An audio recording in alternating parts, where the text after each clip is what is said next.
Pretty much kicking our butt. Probably the hardest summer we've had so far, but it was good for our team. Each year he's been progressively making the summer a little bit harder, pushing us a little further, and it's been showing out on the field with 10 wins, 11 wins. Hopefully follow this best summer up with maybe more wins than that. What was different about this past summer? Just the way they pushed us every single day. Every day was a grind. There's no days off. Even when we did come in our day off for skills and drills, he was warming us up and things like that, pushing us and getting our heart pumping. And also Taj, him coming back was amazing for our team. Just him as a leader, his presence. You know what I'm saying? He makes the whole team come together as one. So I just wanted to mention that was huge, that he actually came back and selflessly came back. Talk about the Guardian caps. I saw everybody's wearing those. Oh yeah. Is that weird, different? It definitely is weird. We just found that out yesterday actually, that we was gonna be wearing those. Kind of look like a Ninja Turtle with the on top of our head. But hey, they said that it'll absorb 33% more of the blows, and it's good because you don't need to lose guys in practice. At the same time, it was a little acclimatization period for them. They're a little bit heavier, a little bit hotter in the helmet, but we'll get used to them. It's something we have to wear, and it'll help us. So, how do you think that's gonna, when you take them off on game day against Georgia and you're popping?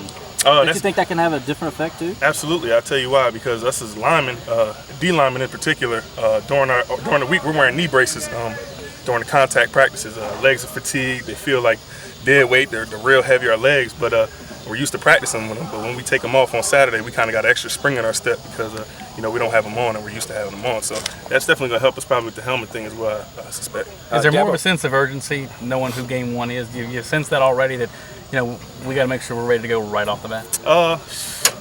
I mean, I could give you the political answer and say no, we should all shoot for the opener. Everybody wants to win the opener. That's our first goal.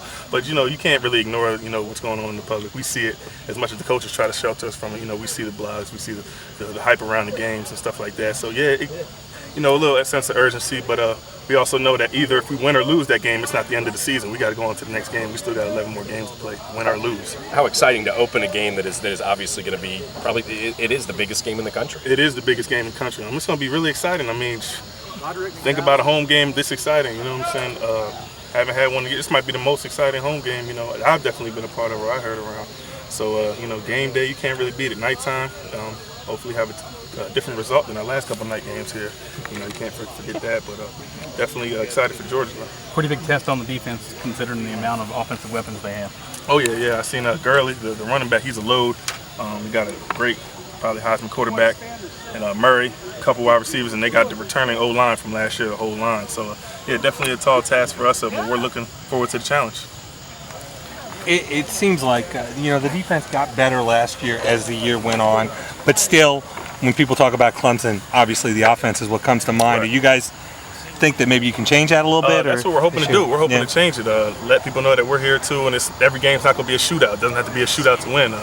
We got pride too. We got goals. We got goals to be the #1 defense in the league and things like that. And we're striving every day to get better.